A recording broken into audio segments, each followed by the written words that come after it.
hari igihe mu buzima kenshi wumva umengo ntutahuwe, ukumva umengo abantu bose bakubonye bagucira urubanza, ukumva umengo urarushe, ukumva umengo uraremerewe, ukumva umengo wobiheba, ukumva umengo sinzi. Akaba ari byo bihurimwo. Just check this video. Harimwo inyishu.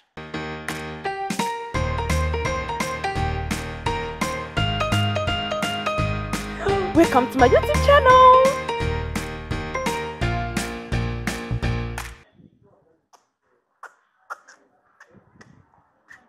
Bam bam bam bam bam bam bam bam bam bam. Hey. Yes. Yeah. Welcome to my YouTube channel. Vugana nanje nko my YouTube channel. Guys, thank you so I thank you so much. Ndabashimiye cyane. Je vous remercie beaucoup. Ninawashukuru tena sana. Shesha honchahe. Ndavuze mu ndimi nyinshi zitandukanye ku rukundo muri ko muranyereka from the first video maze kugira nimwe yonyene mugabo abantu amajana 7 muramaze kugira subscribe. This love. Nichi tumanzana mudu nkizi. This is the second video. Guys, I am very thankful nukuri kuri love. Ku rukundo. Wanya ko ninje ndiko ndatamba. Guess the song nako ndatamba. Even myself ntayonze. Telma mudu ni nyinshi.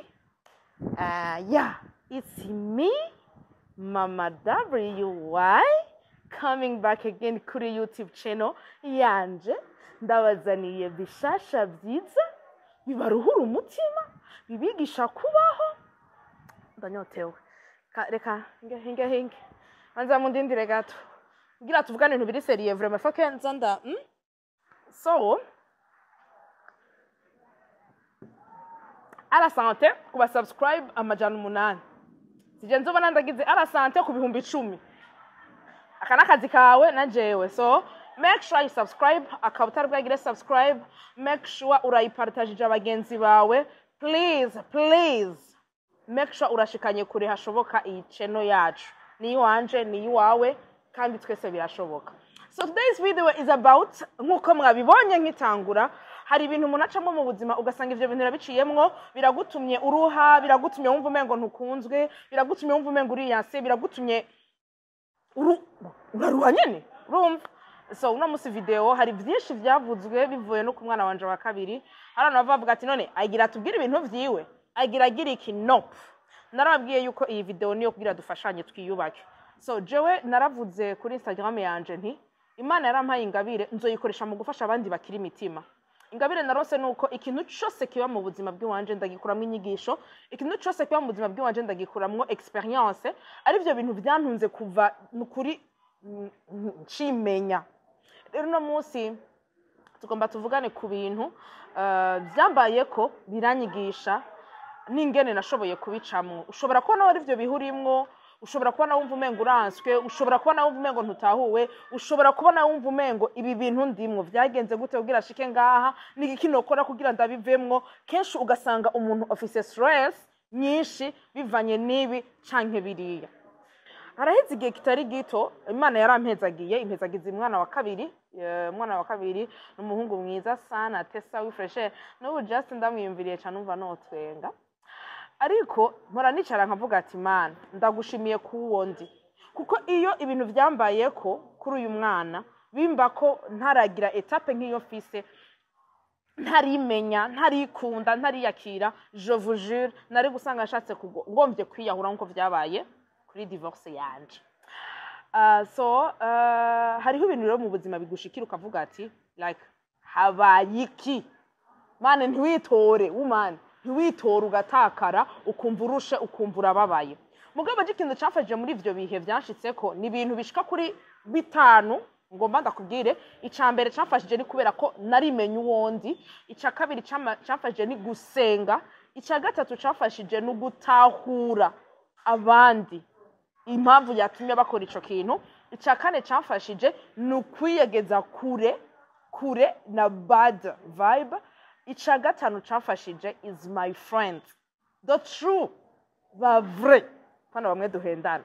Mmereye kuri ico cyo kwimenya, ndaza gushira muri description ibibazo bishika 200 ushobora kwibaza rero mvutagiye muri description ntabyiza kubona kandi ndasaba imbabazi biri mu gifaransa nabivuze mu kirundi rero bahinyanyuze dufise ngaha muraza guca mu bishira mu kirundi baze bishika 200 nibajije mu buzima kugira ngo nshobore kwimenya uwo ndiwe ndaza kuvuga mu bike par exemple nk'ubu nari ubwa mbere uri umuntu ameze gute jewe nasanze ndi kera apana ubukore bunarakiza Imana ishimwe jewe ubwa mbere nari umu people pleaser and umu attention seeker bisigura ngo nari wa muntu numva umengo shaka gukora byose kugira abandi baryoherwe nari wa muntu numva umengo mana I need attention uravyumva rero ico vyavuye ko nagiye gusanga biri mu kibazo ca kabiri mu bwana bwanje ni ibintu vyahereye kuva mu bwana je nakuze ndi umwana turi abana tuvukana turi abana tuhari turi bane muga twari 9 rero cankura ndi wa mwana nari gato nari kagufi ngaca numva umengo ndi méprisé mugabo nkaba nari umu daddy girl biteye ubwoba papa wanje yarankunda cyane papa wanje twarakundana cyane nkumva umengo rero nokora ico ashoboye cose kugira ngo ngumane iyo attention nokora ico ashoboye cose kugira abantu banezerwe nza gusanga ni ibintu binduhisha kuko narabikuye mu bwana ndabikurana ndabigirana imyaka myinshi nza gusanga hari amayerero menshi mu buzima nakoze kubera ko nshaka ko abandi bambona neza kubera ko nshaka yuko abantu baryoherwa kubera ko nshaka umva naguma shaka kubona umengo abantu nyene barumva nyene ko ndatesa ufatira ndita ku bantu cyane mu nyuma maze kubibona ndiko ndakura nza gusanga nikosa simvuze ko gushaka ko abantu mubana neza n'abantu ari kosa no mugabo ko umu people pleaser nikosa kuko deja abantu turi banini umuntu ni munini biragoye gushobora kuvuga ati uyu n'uyu ndamuryoheye kuko uzosanga ibiryohero uyu ujya wunda vyanka none uzobashobora byose bose rero nibaza ko ahantu nagiye kugira declic basha numva no babwira yuko biri exhausting biraruhisha kwa mugerageza kwereka abantu yuko uri parfait kubera ko turabizi ko utari parfait nasanze hari ama mask menshi nagiye ndambara kubera ko ngerageza kwereka ko abantu bari parfait rero ivyo bintu biranduhisha bituma numafisa agahinda gute hagize ikintu rero kiba kidahuye na ca kintu nakoze kugira ngo abantu baryoherwe ugasanga wivunaguye wiyishe you are social person nakakubwiye turasohoka murasohoka ntunabikunda uvuye muri uko kunywa inzoga uvuye muri uko kuryoherwa ushitse muhira uraza kurira uri wenyene uraza kumva yuko urushe uraza kumva yuko ubabaye uri wenyene ugasanga uri wa muntu kubera nakabikunda ngo numugenzi shanke n'uyu urabikora mugabo wewe ntavyo ushaka so muri description nabwiye mu bibazo 200 harimo eske urazi kuvuga no urazi kuvuga oya ku kintu udashaka canke kikuruhisha urumva maze kwimenya ndabona ndasanga yuko ivyo byose ndabikora just to please people ko ari ibintu ntakunda declic nagize ni yahe haraheze myaka gabasha ndayibuka neza if you know you know if you don't know don't ask please haraheze igihe naravuzwe ko ibintu bitari vyiza bibi cyane binyicira image tellement que nari umuntu akunda ko abantu bambona neza nza gusanga abantu narinzi ngo kuko jewe n'ukuri sinzi kwisigura n'ukuri ntavyonze nza gusanga abantu narinzi yuko these are my closest person abantu banyegereye cyane nibo ba mbere batanguye kwemera ivyo bintu kandi baco bashira ko n'ama commentaire adakenewe byarambabaje ndavuga aba bantu ndagerageza kuba pleasinga mu vyo nkora ndabaha urukundo ndabaha umwanya ivyo ashoboye byose ndabikora mugo nibo mbere baje kwemera ibi bintu kandi bace batanu kubintukira cyane umva ndamerewe nabi let me tell you the truth guys na byarambabaje biranyica gushika naho niyumvira biyumvira byo kwiyahura I get suicidal like thoughts ndavuga this is too much nibaza ko ariyo declic nagize ndavuga ngeze aho hantu vraiment ibyo bintu bishoboka ntibikunda ko nogera ngaho just because of that none naciye ntangura novuga urugendo rwanje rwo kwimenya ndavuga ati jero birakenewe yuko nimenya kuko nasanze hari ibintu byinshi mu buzima dukora kubera tutazi abo turibo hari ibintu byinshi mu buzima dukora kubera tudafise freedom basha freedom sigaye mfite simbona ingeno yibasigurira urankunda ukondi cyangwa nkukondi basha sinumva ko mengo noba fake kugira ngo umuntu ankunde sinumva yuko nogera ahantu hari umuntu yigeze kumbaza ngo ndaringo ko wamuryohewe kubera ndi jewe nta kintu na kimwe gihari gitanga amahoro nko kuba wewe basha biratanga amahoro kuba wewe kuko uvuga ati namwe umuntu aje mu buzima bwanje ntaje kubera ya mask nambaye niyo nayikura ndaza kuruha namwe umuntu aje mu buzima bwanje ntaje kubera iki canke kiriya ndaza kuruha rero ivyo vya mbere birahera ico genda babwiye yuko nageze ahantu numva umengo no kwiyahura ndanavyiyumvira ndanagerageza no kubikora but God bantavuga ngo Imana niho nahuye rero na Kristo bien ndi kuri iyo etape nyene mvuga ati anya I'm done, I just need to die, birabaye byinshi numva shaka kwipfira hama nduhuke. Yesu ati unaenda wapi? Niho nahuye na Kristo neza turamatana gutyo, canangura urugendo rwo kwimenya, ntangura urugendo rwo kwiyubaka, ndabona amaherere nahora nkora, ndabona ingorane zose nahora niteza. Cause let me tell you something my friend, ingorane nyinshi zidushikira mu buzima turaziteza. Uti tuziteza gute? Icambere, people expectations. Hari igihe umuntu ushobora kuba ushaka ko banaka bankorera ibi, ugasanga yaba ari muri relation, haba ari mu bugenzi, haba ari mu kazi, urafise ibintu ugiye we expectinga kuza kuronka, ugasanga ivyo bintu ugiye we expectinga kuza kuronka bishitse rero ntubironke. Igikomere ca mbere kiba kije. Ica kabiri naco, people pleaser.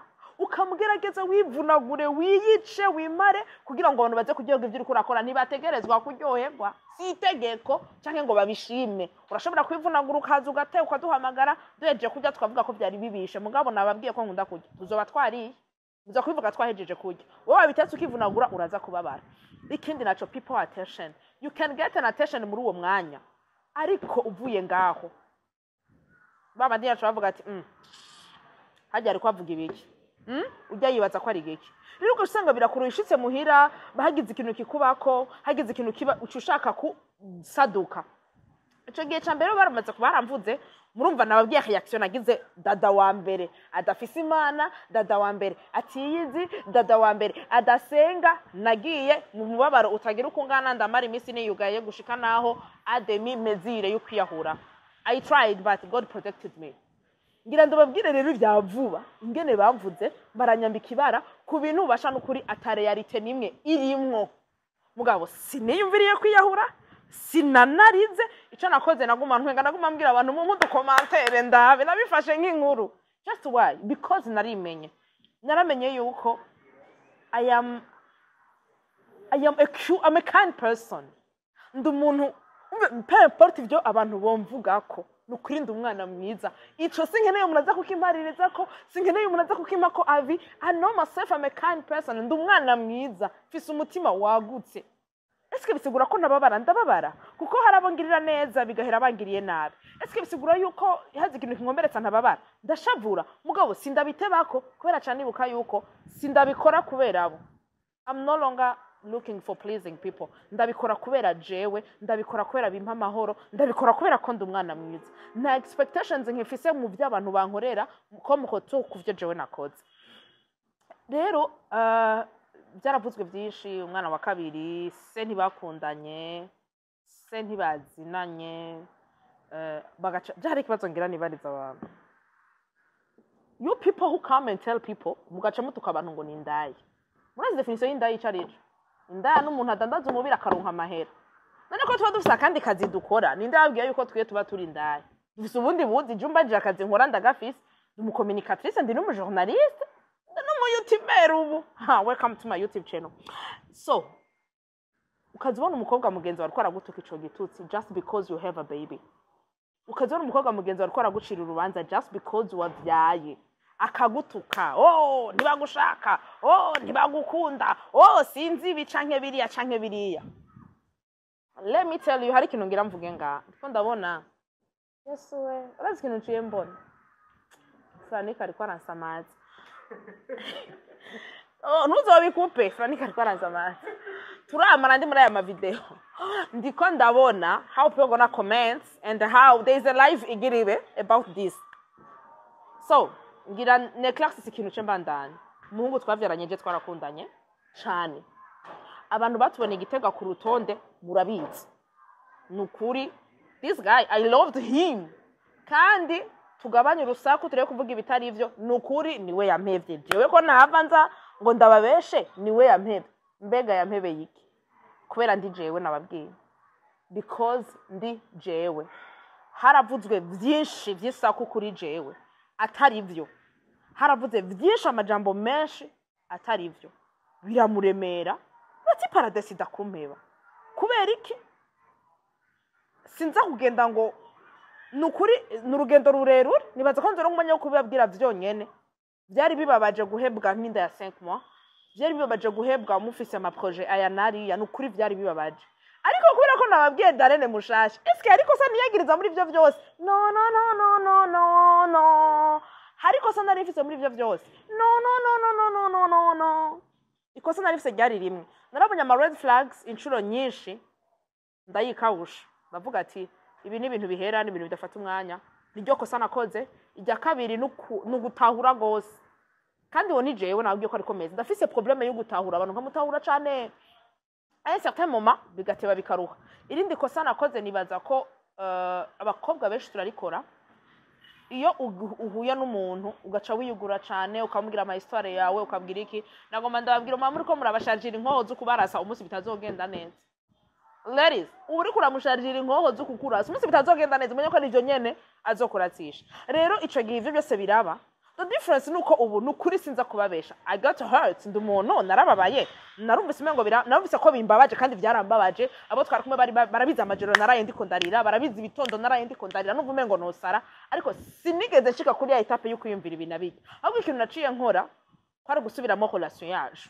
yose mu byiyumviro byanje byatanguye gute dupfuye iki byagenze gute hama ndiyakira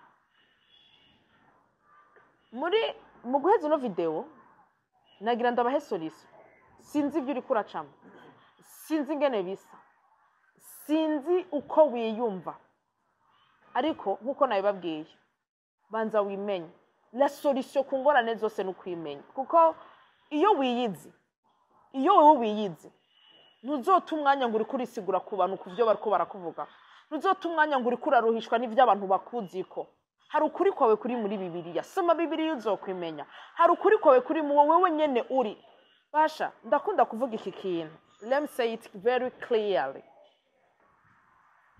igihe Imana yakurema yarafashe umwanya irakwiyumvira irakubumba ishira ikintu muri wewe atawundi muntu numwe nta muntu numwe yagihaye ngaha ku isi you are unique rero kwimenya namamvuga nugutahura ico kintu ufise wewe abandi bantu badafise ugatahura ico kintu Imana yaguhezagije kugira ngo ushobore kikubesheho n'abandi gifashe n'isi ukimenya ukamenya amadefu yawe ukamenya amakarite yawe ukamenya na purpose yawe y'ubuzima kubera iki Imana yakuremye kuko mukanya uzoba utarabimenya basha ndababwije ukuri uzobaho ubabaye nababwiye hariho muri description ngaha munsi ibibazo 200 byo kwibaza kugira wimenye uri wa muntu ibintu byose bavuze ni ego kandi uzi ko bikubabaza uri wa muntu ibintu byose ukora ari kugira abandi baryoherwe uri wa muntu abantu bose babona umengo urameze neza kandi indani watabutse wababaye mugabo kugira bamererwe neza ukababesha uri wa muntu mbega ibaze na mamaska ngahe wambaye imbere y'abantu na mamaska ngahe wambaye abantu bakubona gute abantu bakuzi gute abantu bakwakira gute ni giki ni gari rya nyuma wenyene widraze ni gari rya nyuma wenyene wibwiye ati ndikunda jarano mavuga ngo ndumusazi je ndatora nkoga nkambara katora dufaranga ntitwara mu kabare ntigurira ka brochette ndi toto moye why I need my me time sininya kera naratinya kuba je nyene guys kera nabona umengo uri wenyene nta bagenzi ufise umuntu bari wenyene nta nshuti nta kunzwe ntagize iki mugabo reka ndababwire nta company iryoshe nko kubugira company wewe wenyene simba n'ingano basigurira ntibisigura ko nafise abagenzi ndabafise ebele menshi vraiment kandi imyanya yabo irahari mugabo sinkitinya kuba ndi je nyene kubera n'umwanya wa introspection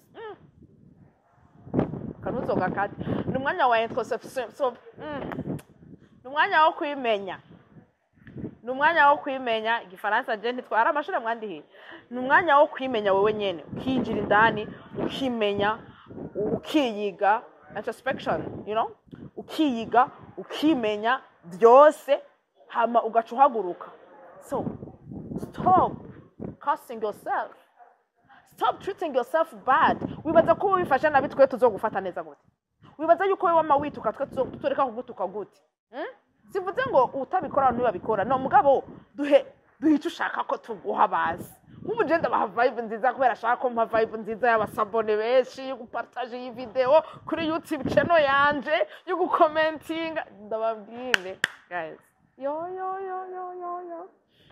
nukuri nta kintu na kimwe gitanga amahoro nko kwimenya so you made it to the end of this video video yanje irahereye ngaha ya kabiri nizera ko yakuryoheye canke yazanye ibibazo vyinshi cubishira muri commentaire drop it in the comments hama video ikurikira zoca turaba ingene tuvyishura ingorane n'ibibazo ufise abantu muguma muntu ukabaja nababwiye if you hate me for who I am niba uzi kuri babariza umutima so kushira muri commentaire s'il te plaît akaba ari mbere uravye YouTube channel yanje make sure you subscribe s'abonner kushira muri commentaire uyisangize n'abandi bibafashe ku baho mwibuke kuraba muri description ibibazo 200 ushobora kwibaza kugira ngo wimenye neza uwuri.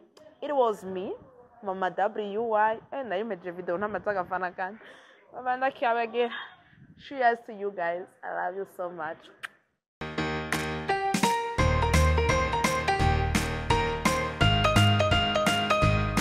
Welcome to my YouTube channel.